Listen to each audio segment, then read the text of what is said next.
नमस्कार, जन टीवी देख रहे हैं आप। मैं श्वेता शर्मा आपके साथ। खबरों की शुरुआत से पहले एक नजर डालेंगे अभी की हेडलाइंस पर।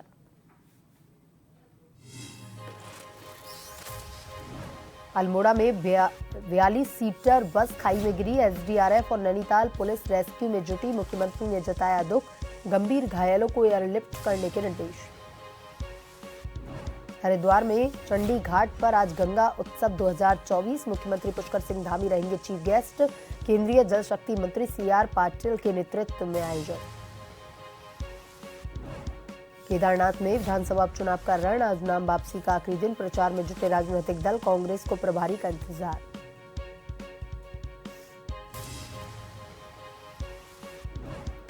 बद्रीनाथ धाम में रिकॉर्ड संख्या में पहुंचे तीर्थयात्री। अब तक 12 लाख से ज्यादा भक्तों ने किए भगवान बद्री विशाल के दर्शन। 17 नवंबर को होंगे कपाट। उत्तराखंड में बदलेगा मौसम। चमोली, बागेश्वर, पिथौरागढ़ में हल्की बारिश के आसार। 10 जिलों में अगले 5 दिन मौसम रहेगा शुष्क।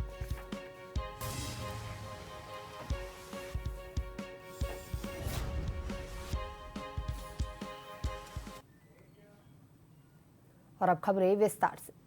उत्तराखंड के अल्मोड़ा में सोमवार सुबह मारचूला के पास एक 42 सीटर बस खाई में गिर गई।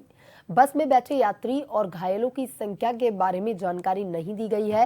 हालांकि संभावना है कि बस में 42 से ज्यादा लोग सवार थे। एसडीआरएफ और नैनीताल पुलिस रेस्क्यू में जुटी हुई है।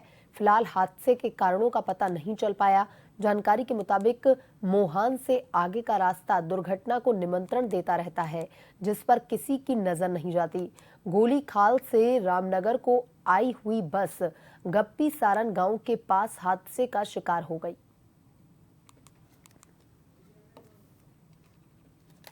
उत्तराखंड के अल्मोड़ा में सोमवार सुबह एक दर्दनाक हादसा हुआ है, जहां पर 42 सीटर बस खाई में जा गिरी है।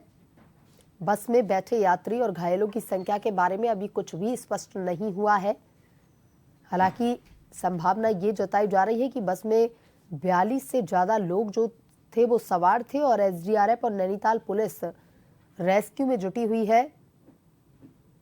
हादसे के पीछे की क्या वजह रही, इसके बारे में अभी कुछ नहीं पता चल सका है।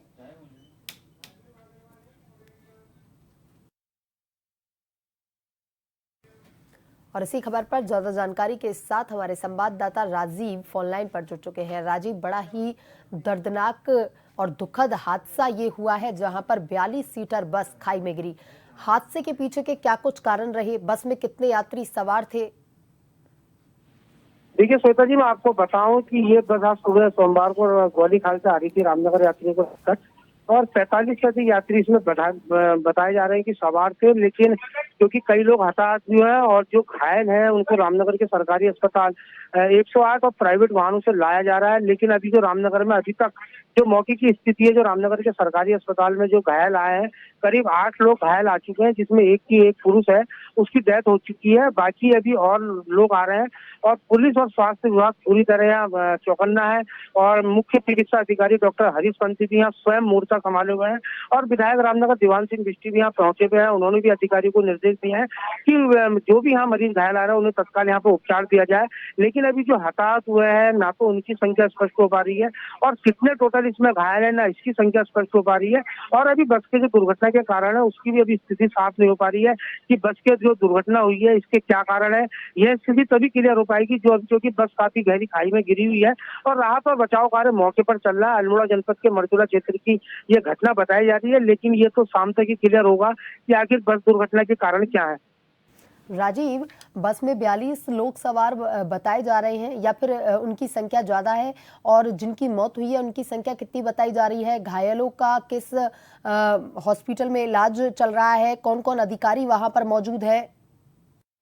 देखिए श्वेता जी, मैं भी आपको बताऊं कि 45 से अधिक यात्री इसमें बता रहे हैं कि जो कुछ लोग जो यहाँ पर जो ये घायलों को ला रहे हैं, जो साथ में आ रहे हैं, उनका कहना है कि 45 से अधिक सवार थे, और लेकिन करीब 10 से अधिक की संख्या जो बता रहे हैं कि हताहत हुए हैं। और रामनगर के जो सरकारी अस्पताल है, वहाँ अभी जो घायल है उसने दम तोड़ दिया है।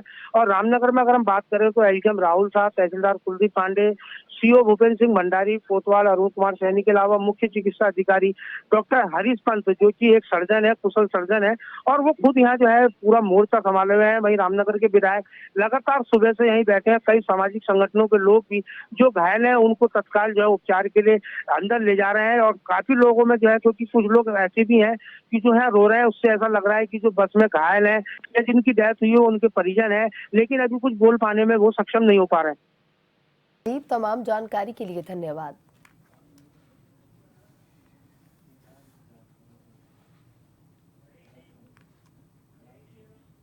सीएम धामी ने बस दुर्घटना को लेकर के संज्ञान लिया है। सीएम ने कहा कि अल्मोड़ा के मारचूला में हुई दुर्भाग्यपूर्ण बस दुर्घटना में यात्रियों के हताहत होने का अत्यंत दुखद समाचार मिला।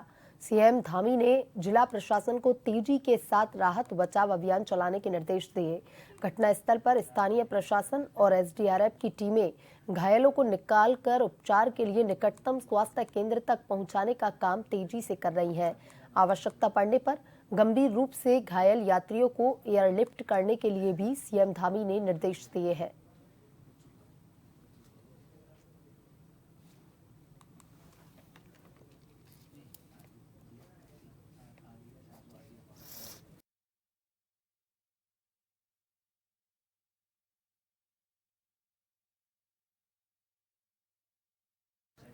और इसी खबर पर ज्यादा जानकारी के साथ हमारे bureau chief SN Pant phone line पर जुड़ चुके हैं।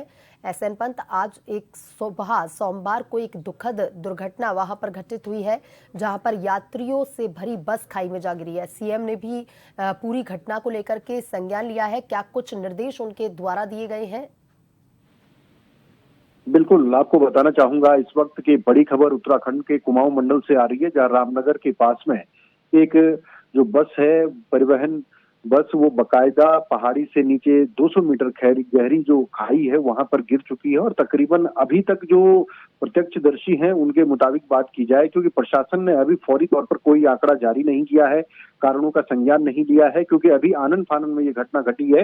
लिहाजा मुख्यमंत्री ने इस पूरे प्रकरण का संज्ञान लेते हुए स्थानीय प्रशासन को दूरभाष के माध्यम से तत्काल प्रभाव से राहत और बचाव के कार्यों को तेजी के साथ करने के निर्देश जारी किए हैं। इसके साथ ही गढ़वाल मंडल और कुमाऊं मंडल दोनों मंडलों के जो कमिश्नर हैं उनसे टेलीफोनिक वार्ता के जरिए निर्देश दिया है कि किसी भी प्रकार की कोई समस्या कहीं पर नहीं आनी चाहिए, चाहे अस्पताल में हो, चाहे रेफर सेंटर करना हो, एयर एम्बुलेंस का इस्तेमाल करना हो। एसडीआरएफ की और एनडीआरएफ की टीमों को वहां पर भेजने के निर्देश दिए हैं। जिलाधिकारी अल्मोड़ा को टेलीफोनिक निर्देश के माध्यम से मुख्यमंत्री ने सीधे तौर पर कहा है कि इस तरीके से जो घटना घटी है, सबसे पहले जो घायल हैं उनको उचित उपचार मिले, अस्पताल तक पहुंचाने के लिए किसी प्रकार की कोई समस्या अगर आती है तो उसको दूर किया जाए, तत्काल प्रभाव से टीम को रवाना किया जाए।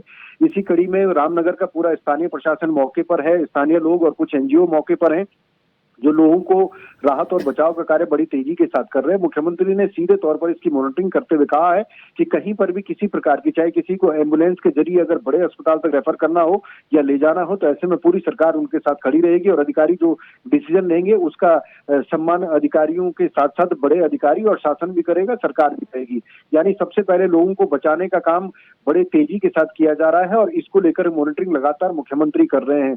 स्थानीय प्रशासन और एसडीआरएफ की टीमों को घायलों को निकालने के लिए भी उचित दिशा निर्देश दिया गया है कि ताकि अगर किसी उपकरण की भी आवश्यकता पड़ती है, क्योंकि सड़क से 200 मीटर गहरी ये तकरीबन खाई है और वहां से लोगों को, घायलों को उपचार के लिए अस्पताल तक लाना, सड़क तक लाना, सड़क से अस्पताल तक ले जाना। और अभी कुछ देर पहले खबर आई है कि रामनगर जो प्राथमिक स्वास्थ्य केंद्र है वहां पर एक घायल ने दम तोड़ दिया है। हालांकि जो मौत का आंकड़ा है ये अभी तक स्पष्ट नहीं हो पाया है, आधिकारिक इसकी पुष्टि नहीं हो पाई है, लेकिन जो बस बताई जा रही है कि ये 42 सीटर जो बस थी, 42 सीटर के करीब इसमें 42 के करीब इसमें लोग बताए जा रहे हैं। और जब ये दुर्घटना घटी है तो ये गढ़वाल से अल्मोड़ा होते हुए रामनगर जा रही थी ये बस, उस दौरान ये घटना घटी है।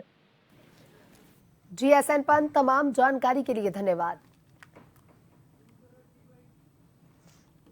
सीएम धामी ने बस दुर्घटना को लेकर के संज्ञान लिया है। सीएम ने कहा है कि अल्मोड़ा के मारचूला में हुई दुर्भाग्यपूर्ण बस दुर्घटना में यात्रियों के हताहत होने का अत्यंत दुखद समाचार उन्हें मिला। सीएम धामी ने जिला प्रशासन को तेजी के साथ राहत बचाव अभियान चलाने के निर्देश दिए हैं। घटना स्थल पर स्थानीय प्रशासन, एसडीआरएफ की टीमें घायलों को निकाल करके उपचार के लिए निकटतम स्वास्थ्य केंद्र तक पहुंचाने का काम तेजी से कर रही हैं। आवश्यकता पड़ने पर गंभीर रूप से घायल यात्रियों को एयरलिफ्ट करने के लिए भी सीएम धामी ने निर्देश दिए हैं।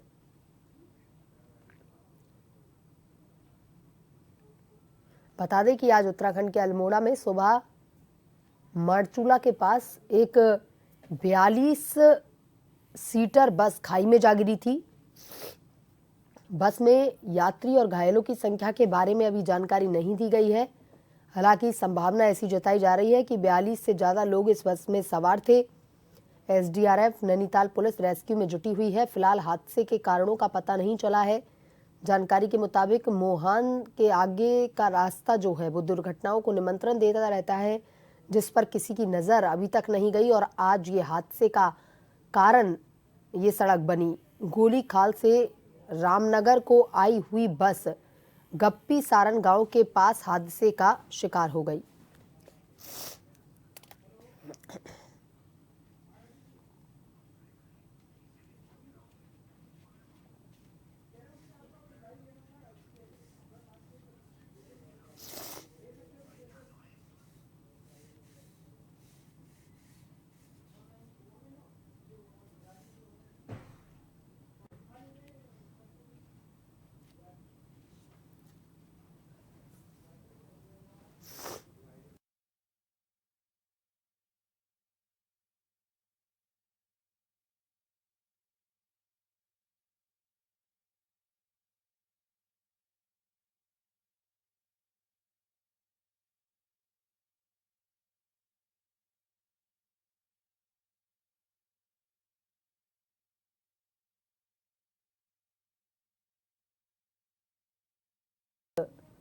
खाई में जा गिरी है।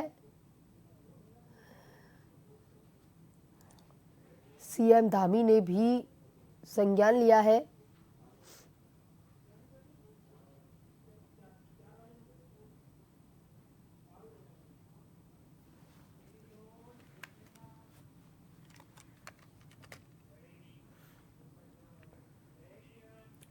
वक्त तो चला है छोटे से ब्रेक का। ब्रेक के बाद वापस खबरों की तरफ रुख करेंगे।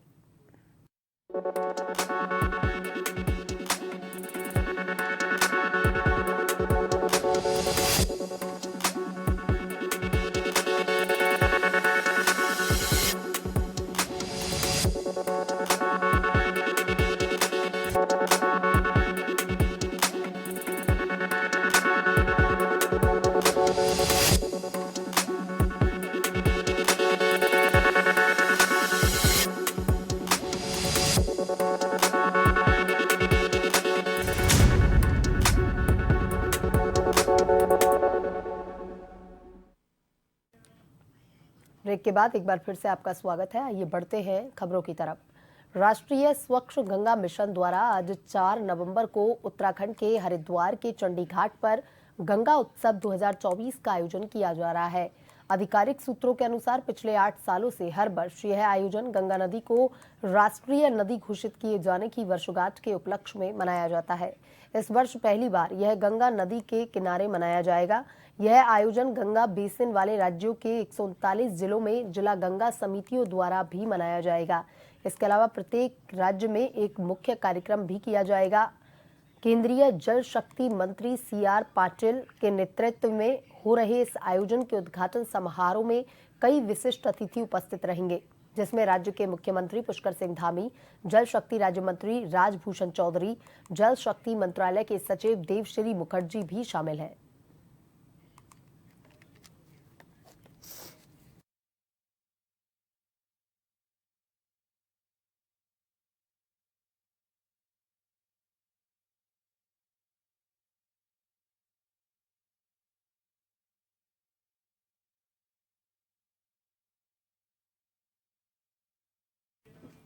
और इसी खबर पर ज्यादा जानकारी के साथ हमारे संवाददाता सरफराज हमसे जुड़ चुके हैं।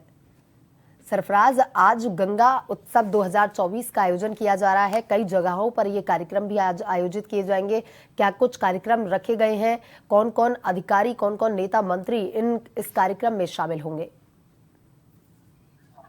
देखिए श्वेता, आज हरिद्वार के चंडी घाट पर गंगा उत्सव का एक भव्य कार्यक्रम का आयोजन किया जा रहा है, जिसमें मुख्यमंत्री से लेकर राज्य और केंद्रीय मंत्री शामिल होंगे। आज 4 नवंबर है। 4 नवंबर के साथ साथ देश के 139 राज्यों में जो गंगा घाट है उनके किनारे जो गंगा समिति उसका आयोजन किया जाएगा।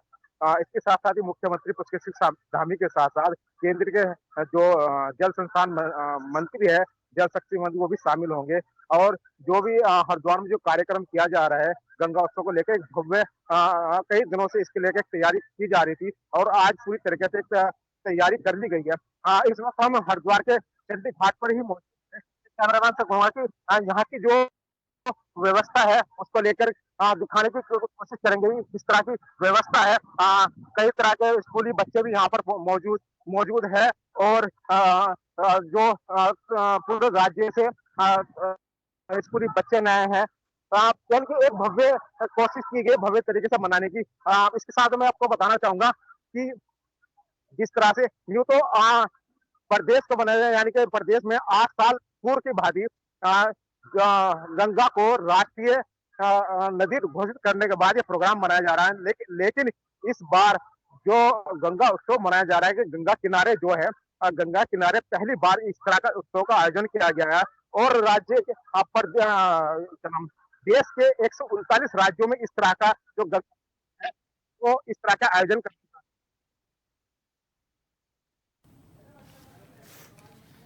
जी सरफराज, तमाम जानकारी के लिए धन्यवाद। उत्तराखंड में केदारनाथ उपचुनाव के लिए भाजपा और कांग्रेस ने अपनी कमर कस ली है। दोनों ही दलों ने स्टार प्रचारकों की सूची भी जारी कर दी है, जिसमें स्थानीय नेताओं को ही चुनाव प्रचार प्रसार की जिम्मेदारी दी गई है। लेकिन सूची को देख एक बार फिर कांग्रेसी नेताओं की धड़कनें बढ़ गई हैं, क्योंकि सूची में पहला नाम प्रदेश प्रभारी का है, जिसका उत्तराखंड कांग्रेस लंबे समय से इंतजार कर रही है। केदारनाथ उपचुनाव में मतदान के लिए अब मात्र 15 दिन का समय बचा है। भाजपा और कांग्रेस ने चुनाव प्रचार को धार देने के लिए अपने नेताओं के स्टार प्रचारकों की सूची भी जारी कर दी है। दोनों ही दलों ने स्थानीय चेहरों को मैदान में उतारना उचित समझा है, इसलिए प्रदेश प्रभारी के साथ साथ मंत्री, सांसद, विधायक और पूर्व विधायक और वरिष्ठ नेताओं को स्टार प्रचारक बनाया है। लेकिन कांग्रेस के लिए चिंता इस बात की है कि प्रदेश प्रभारी जो उत्तराखंड से दूरी बनाए हुए हैं, उनको भी स्टार प्रचारक की सूची में सबसे ऊपर रखा गया है। जबकि पिछले आंकड़ों पर नजर डालें तो चाहे लोकसभा चुनाव हो या फिर पिछले 2 उपचुनाव, प्रभारी सिर्फ नाम मात्र या मुंह दिखाई के लिए उत्तराखंड आई हैं। जबकि भाजपा के प्रदेश प्रभारी केदारनाथ तक पहुंच चुके हैं और पार्टी कार्यकर्ताओं को उत्साहित कर रही हैं। केदारनाथ उपचुनाव हर लिहाज से बहुत ही महत्वपूर्ण चुनाव है, न सिर्फ उत्तराखंड कांग्रेस के लिए बल्कि ये देश को दिशा देने वाला, एक संदेश देने वाला चुनाव है। अयोध्या और बद्रीनाथ हारने के बाद अगर केदारनाथ में भी हम हैट्रिक लगाते हैं तो निश्चित रूप से ये कांग्रेस पार्टी के लिए बूस्ट करने वाला चुनाव हो सकता है। उसमें एक नई ऊर्जा और नई शक्ति प्रदान करने वाला चुनाव हो सकता है। तो ऐसे में पूरी ताकत कांग्रेस पार्टी इसमें अपनी लगा रही है। इसी के मद्देनजर 40 स्टार प्रचारकों की सूची जारी हुई है, जिसमें माननीय प्रदेश प्रभारी कुमारी शैलजा समेत 2 सह प्रभारी हमारे जो नवनियुक्त हुए हैं वो भी स्टार प्रचारकों की सूची में है। माननीय अध्यक्ष जी हैं, नेता प्रतिपक्ष जी हैं, माननीय पूर्व मुख्यमंत्री जी हैं, माननीय पूर्व अध्यक्ष प्रीतम सिंह जी और गणेश गोदियाल जी हैं, उपनेता प्रतिपक्ष भवन काफी समेत बहुत सारे विधायकों के नाम इस सूची में हैं। कांग्रेस प्रदेश प्रभारी को लेकर अब जितने सवाल कांग्रेस के कार्यकर्ता उठा रहे हैं, उससे कहीं ज्यादा सवाल बीजेपी खड़े कर रही है। कांग्रेस प्रदेश प्रभारी का उत्तराखंड न आना कांग्रेस के लिए निराशाजनक है, तो वहीं भाजपा उसको लेकर व्यंग कस रही है। जिस प्रकार से कांग्रेस की जो स्टार प्रचारक सूची जारी की गई है, उनके जो प्रभारी स्टार प्रचारक की सूची में नंबर 1 पर हैं, उनकी प्रदेश जो उनका प्रदेश कार्यालय कांग्रेस का, उसमें चुनाव का समय हो या चुनाव के अन्य वक्त का समय हो, उनको देखने के लिए कांग्रेस के कार्यकर्ता, कांग्रेस के पदाधिकारी तरस जाते हैं। तो मुझे लगता है स्टार प्रचारक बनके क्या अर्जित कांग्रेस को होगा, ये सब सुनिश्चित है। स्टार प्रचारकों की सूची जारी होने के बाद भले ही भाजपा कांग्रेस दोनों ही अपने नेताओं को लेकर कॉन्फिडेंट नजर आ रहे हों, लेकिन कांग्रेस प्रदेश प्रभारी का न आना कांग्रेस पार्टी के नेताओं को थोड़ा असहज जरूर कर रहा है। क्या कांग्रेस प्रदेश प्रभारी कुमारी शैलजा इस बार केदारनाथ उपचुनाव में पार्टी कार्यकर्ताओं का मनोबल बढ़ाने के लिए उत्तराखंड आती हैं, या फिर दिल्ली में बैठकर ही जूम मीटिंग से ही चुनाव को लेकर दिशा निर्देश दिए जाएंगे? देहरादून से संवाददाता हिमांशु बरमूला की रिपोर्ट।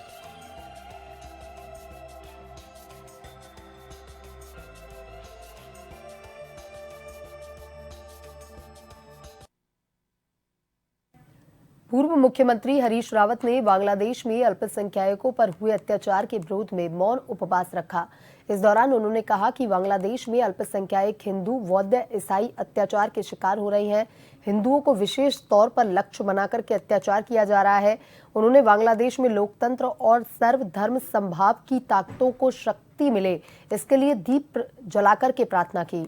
पूर्व सीएम हरीश रावत ने कहा कि बांग्लादेश में तमाम अल्पसंख्यकों की हत्याएं हुई, व्यवसाय प्रतिष्ठान लूटे जा रहे हैं। प्रतिबंधित संगठन जमाती इस्लामी सरकार और छात्रों की आड़ में यह सब अत्याचार कर रहा है।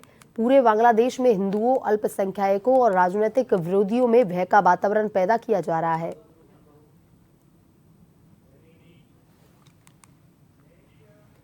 भू बैकुंठ नगरी बद्रीनाथ धाम में इस वर्ष रिकॉर्ड तोड़ तीर्थयात्रियों ने भगवान बद्री विशाल के दर्शन कर दिए हैं। अब तक 12,90,842 यात्रियों ने भगवान बद्री विशाल के दर्शन किए। धाम में हर दिन 10,000 से अधिक तीर्थयात्री पहुंच रहे हैं। बताते चले कि जैसे जैसे कपाट बंद होने की तिथि नजदीक आ रही है, ऐसे में भगवान धाम में हर दिन तीर्थयात्रियों की संख्या में काफी बढ़ोतरी होती हुई देखी जा रही है। भगवान बद्री विशाल धाम के कपाट 17 नवंबर को रात 9:07 पर बंद किए जाएंगे।